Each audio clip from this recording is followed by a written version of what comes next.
Hey, folks, welcome back to the Land Fixer podcast. I am your host, Logan Swanson, where we talk all things land. Today, we're talking about one of my more interesting deals. I'm effectively telling you a story. I'm not sure what I'm going to title this one yet, but it's a story about when I bought and sold a little mountain. I don't know, not really a mountain, but a pretty big rocky hill in West Texas in the area, well, in the county of Brewster County.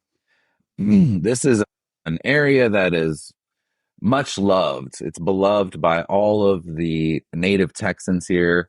It has such an excellent feel of kind of cowboy living. It's flat in many areas and desert and mountainous and cactuses and really rough terrain. So when you think about just the hardy folk of Texas who are able to survive in such a harsh climate, go spend a few days out there and it'll put things into pretty harsh perspective.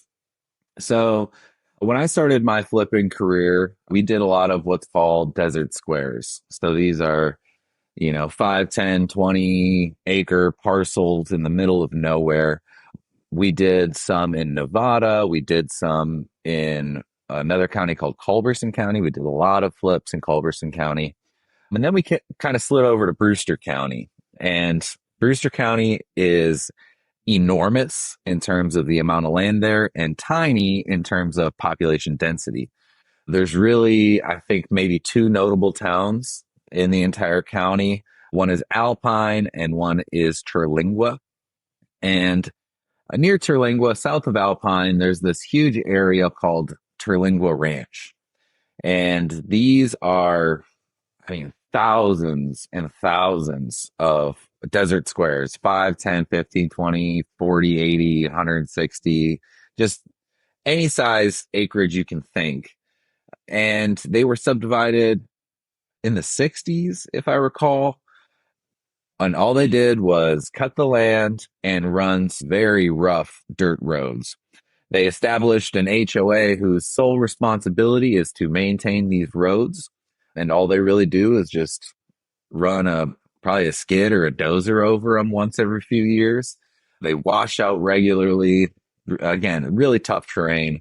And I think there's really only one paved road that runs through the entire HOA, the entire Terlingua Ranch, Highway 118, if I'm correct. And there's power that runs there. And then it kind of, here and there, it'll run off into the distance for someone who's really dedicated and built a homestead or something. It's gotten more and more popular recently. If you can go on Airbnb, you're going to find a lot of really cool short-term rentals that are like the domes or shipping containers or yurts, a lot of really goofy stuff like that. And the native population is fascinating. The people that actually live there range from kind of folks that needed to get away from something. I believe there's a fair number of those people living there. Then there's just the adventurous spirit types, the folks that love to vacation there, maybe go hunting out there. Then you also have really free spirit, kind of hippie style folks that live out there. And then you have folks that are just, salt of the earth and love that terrain. Since I bought and sold so many parcels, I've had the ability to get to know various folks who live out there. And overall, I really enjoy the area. But I had not been there up until about a year ago. I bought and sold, 40, 50 lots out there. Not a huge amount, but because I know there's a lot of folks who've done more, much more. But it was enough to get pretty familiar with the terrain type, all of that. So, what kind of brings me to the story today is one of the larger and more profitable flips that I ever did happened out here. We had had a lot of success mailing and flipping the 5, 10, 20 acre parcels. Most of the time we were owner financing the lots, buying them very affordably. And we had created a decent note portfolio just on lots outside of Terlingua. But I had spoken to so many buyers through the process that just wanted more acreage. 5 acres wasn't enough, 10 acres wasn't enough, 20 acres wasn't enough. So we went on a very specific mission to go acquire large acreage out there. So we sent a mailer for only lots 80 acres and bigger. I think 80 acres to a square, which is a mile by mile. And we had a lot of responses, got into negotiations with a lot of people, and we found one seller who had was born and raised in Texas. He was an older gentleman now. His father had bought this property and they had spent, I believe, sort of family weekends out there on occasion. They would all, pack their bags and run off and just enjoy snakes and cactuses and things like that. So he was an older gentleman. He lived out of state now. And he said, if I don't sell this now, I'm going to pass away. And he didn't have kids. He had no idea. Just go to this, the county or whatever for unpaid taxes. So we negotiated with him. We got the purchase price at 65,000, I believe 66,000, something like that, and sent it off to title. In the meantime, I did not have $66,000 at the time. We probably could have bought half of it maybe with funds sitting around. So I embarked to go find a JV partner. Luckily, there are a lot of other land investors that do work this area, and one of them I was getting to be friends with. His name was Jason. And I brought it to Jason, showed him the DD. I told him, hey, I'm pretty confident this property will sell for around 200,000, maybe even 250,000 based off of my experience in the area and the comps. And since he'd worked that area and other counties in South Texas, Southwest Texas, he's like, yeah, I could see that. So we signed a very simple JV agreement, 50-50 profit share, and he funded the deal. It was arduous. There is one title company in this entire county that's doing tons of land transactions, and they are, I believe, two people. I think a mom and a daughter, family operation. And it took us 6 months to close on this property, a simple land transaction for cash. The whole time I'm having to regularly contact the seller and tell them it's not our fault. We're not dragging our heels. It's this title company. And a week before we closed, he sent me an email saying, hey, I can't do this anymore. It's just too much stress. It's too much anxiety. I've been waiting for 6 months. And I got him, and it was near Christmas. I remember it very vividly. And I was, my heart sunk because we were like, we need this deal. This is a really big deal for us. So I convinced him to stay on. I did all my magic tricks, and luckily he stayed on until we closed, and he was very happy to part with this property at the price he got for it. And then came the marketing efforts. We immediately got it on market. We were probably actually already marketing it a fair bit, if I had to remember correctly.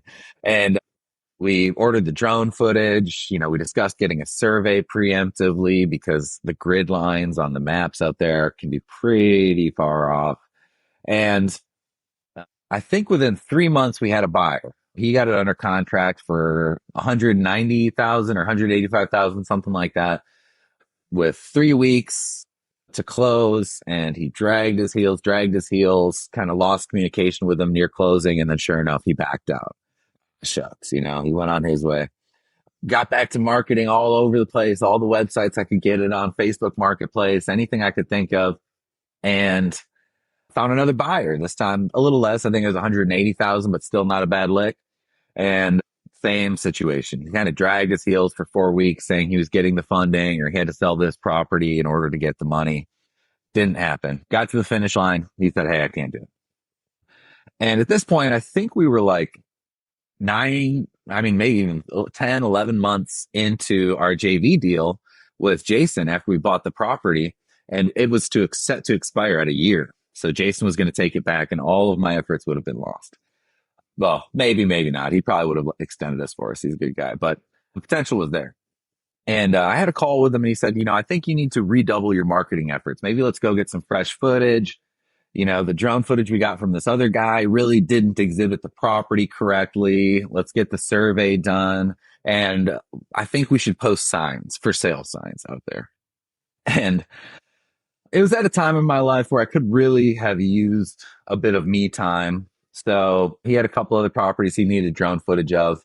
He said he would, throw me some shekels if I went and did that for him. So I grabbed a drone and headed out from Dallas Fort Worth on, I think it was a 16-hour drive, something like that, all the way up to West Texas.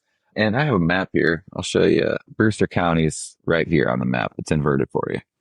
And I'm all the way up here in Dallas. So we took this long road trip and, or just myself, I took this long road trip, 16 hours, and I stopped at these, way out in the sticks properties that Jason was selling. And I took drone footage. I walked an abandoned cabin that was full of all sorts of weird stuff. And overall, it was a really unique experience. I'd never really done something like that where, or at least not since college, taken a long road trip and just had a bunch of time with myself. So I get to Alpine that first night and I stay in a hotel. It's really crazy landscape. The I was really excited to see the stars, but it was storming. And I think I kind of got a trade off because that West Texas night sky, when it's all lit up with thunder and heavy rain, is really something to behold. It was really unique and really pretty. So I settled in for the night, and next morning, bright and early, I ran. And of course, I bought a gun. I went and bought a rifle so that I could go shooting out there since I was going to be in the middle of nowhere. Grabbed my drone and I stopped and bought a few for sale signs that I could draw on with a big marker and stab them in the ground. As I was headed out to the property, it seemed like I was continually getting some sort of unfortunate news up until I lost cell service. So it was like bad news, bad news, bad news, no cell service.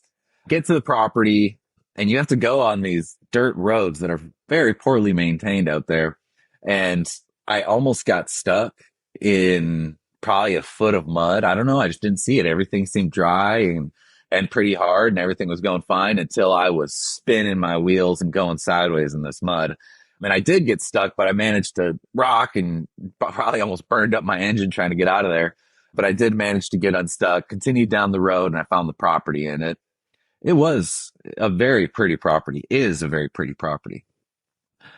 But I knew if I wanted to get the best footage, I had to climb it. And again, it's not a mountain. It's not crazy steep, but it is really rough terrain. It's very gravelly. There's cacti everywhere, loose rock underfoot, and there's a bunch of snakes out there. So I was sure I was going to get bit by a snake or something. And I was not very wise. I only brought one big bottle of water. I thought that would be plenty, but this was the middle of summer in Texas, in West Texas, in the desert. And so pretty dumb in retrospect, but I threw my gun on my shoulder. I had my drone on my shoulder. I had my bottle of water, and I started ascending. And it was pretty steep and treacherous.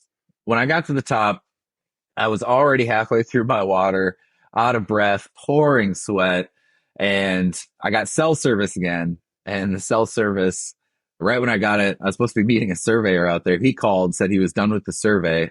And I was like, how are you done? I'm here. And found out he had surveyed the wrong property, which we desperately needed this property surveyed. Oh, it was a whole mess. But anyways, I kept, you know, persevering, as I tell my son, persevere through the situation. So I got the drone up. I took a ton of drone footage, had some action shots going up off of the cliff face, and got everything I thought would be excellent marketing material. And when it was time for me to descend, I looked at the path I took up and I was like, that is treacherous. It would have been easier to ascend than to descend with my hands full of a gun and a drone and all this other stuff. So I decided to take the long way down, but it has a gradual slope on the back of the property. And so I took that, I don't know, half-mile hike down. It was still pretty steep, still jumping from rock to rock and dodging cacti, afraid I'm going to get bit by a snake the whole time. And I get to the bottom only to encounter a fence. The neighbor had fenced off their property and it ran all the way back up the side of the mountain. So it was impassable. And it was pretty stout razor wire. I didn't see any way that I'd be able to climb through it or something like that. Plus, you don't really want to climb through it in case they are very gun happy. And this is an area of concern. So I had to grit my teeth, look at my empty water bottle, and head back up the mountain only to descend the way that I really didn't want to descend. And it was miserable. It was slow. I was gritting my teeth the whole time. It was a lot of sliding at cactuses, and I managed to do it without injuring myself. But by the time I got to the bottom, man, I was whooped. I'd been out there for probably 2.5, 3 hours. It was, I don't know, 105, 106 degrees out. I was out of water. My mouth was dry, pouring sweat, banged up from all the rocks. And when I finally get back to my car, I'm looking around and I'm supposed to stab this for sale sign on the property, and there is nobody around. I was like, this is the dumbest thing. And I almost didn't do it. I was like, no one's ever going to see this sign. What are the chances of it? It's ludicrous. And there's no dirt either. Like it's all rock. I didn't even know how I was going to stab this wooden stake into the ground to staple the sign to it. But again, what would I tell my son? You need to persevere. Do what you said you were going to do. So I did. I spent another 20 minutes trying to find a place soft enough that I could, stab the sign and stapled it up. Threw all my stuff back in the car, headed out. I dropped a couple more for sale signs off of the, kind of directing people back to the property. And I was out of there. So I get back to Dallas, and the next day I get a call from a neighbor, and I couldn't believe it. I listened to the voicemail first, and he's like, "Hi, I saw your sign on the property, and I've always kind of wanted to buy this property. I'd love to make you an offer. Just give me a call back." And I couldn't believe it. Super excited. Called him back, and he's like, "So what are you asking for?" And I said, "Well, we're selling it at $199,000 right now." And he said, "Oh, that property's worth about $50,000. That's the most I would pay for it. And that's more than I paid for my property, which is the equal size." And I was pretty crestfallen, honestly. Again, it just seemed like I would work hard and I keep getting kicked in the gut. So I said, no, thank you. I can't lose money. Jason would kill me. So I go back, posting all the new marketing content, trying to get it out again, doing whatever. I think I switched it from one broker to another, just doing all the little games I knew how to do. And the next day I get a call from another neighbor. Again, I almost didn't put this sign in the ground. And he leaves a voicemail. Sounds like a very nice gentleman. But I had this fear that I had to overcome. That was, I was going to call him and he was going to say it's worth $45,000. That's what he would offer for it. And I had a lot of kicks in the gut at the time. So it was kind of tough. I picked up the phone, gave him a call back and chatted with him for a few minutes. And he says the same thing. He has the property across the way. He's always kind of looked at this property and its unique terrain, and he's always wanted to buy it, but he could never get in touch with the owner. And he asked me, he wants to buy it cash. He says, how much are you offering it for? And it kind of was this moment of self-doubt where I almost lowballed him because we had played around with the pricing a lot. I brought it all the way down to 150 at one point, down to 120 at one point, but with the new footage, I pushed it back up to 199 and just prayed. So I kind of paused, took a deep breath, and as matter of factly as possible, I said, this is going to sell for $199,000. And he paused for, the usual deal. It was probably like 5 seconds, but it felt like, 10 minutes for me. And he said, okay, can you send me the contract today for $199,000? I have cash. We can close whenever you want. And it was, such a powerful moment for me. I knew this business worked in little deals. I've done a lot of little deals. I've made 10,000 here, 20,000 there. I'd never made a big lick, even a big lick with a partner getting their money, right? So we wrapped it up. I sent him the contract. He signed it right away. It was still kind of dodgy at the end because the title company takes so long. And this was a point in my business where we were property heavy and cash poor. And I was at the height of my overhead. I had much more employees and costs at the time. And we were, broke. When I had hit a period where I was like, man, if this deal doesn't close and hit my account soon, I don't know what we're going to do. We're going to have to start telling our employees, sorry, we can't pay you right now. We're going to have to postpone, it's going to be a crumbling nightmare. And since this closing kept getting pushed and delayed and delayed and pushed and all sorts of madness, I had to, be as patient as possible, but the patience wasn't there. And it got to a point where it was literally the day of everyone's expecting money. All of the subscription softwares, all the employees, all of the whoever we owed money to, it was due. And I checked my account. It wasn't there. And I just got in my car and I had to drive a little bit and kind of decompress and tell myself it's all going to be okay. But that was the first time that the full weight of the situation sunk in, and I felt pretty helpless. And By the time I finished my drive, I was kind of turning it over to my higher power, saying, "Hey, I can't do this. You're gonna have to do it for me." And I checked one last time, and sure enough, the wire hit the account right at the last minute, and we ran inside and paid everybody. It was a really cool moment for me. I learned in this one flip many life lessons about never giving up, persevering through the hard moments, having faith, having courage, taking a little adventure. I think this is something that I need to do more consistently in my life is find a reason to go take a little adventure. Make a reason if you need to. And when I find myself in a situation in the future, and it's has already happened, where I feel like I just got done climbing a mountain and I'm out of water and I feel like I should cheat and not pound that sign in the ground because of all the excuses at hand, I'll be reminded of the fact that it's usually in those moments where the results are found. So, for anyone listening, if you're at that point, whatever it is, in your business, in your family situation, in whatever, you can glean a little bit from this story, I hope. And I hope you go find a moment like that where you can make the right decision and see how it impacts your life in a major way. Well, I droned on though, and longer than I thought. But folks, thank you for listening. You can reach out to me if you want, landfixer@gmail.com. Check out if you want to buy land at wholesale prices, primelandexchange.com. If you need help with marketing, you want to post your properties on Prime Land Exchange, reach out. If you need deal funding, check out landpartnerfunding.com. And if you just want to have a chat with me, I'd love to chat with you. Send me a message.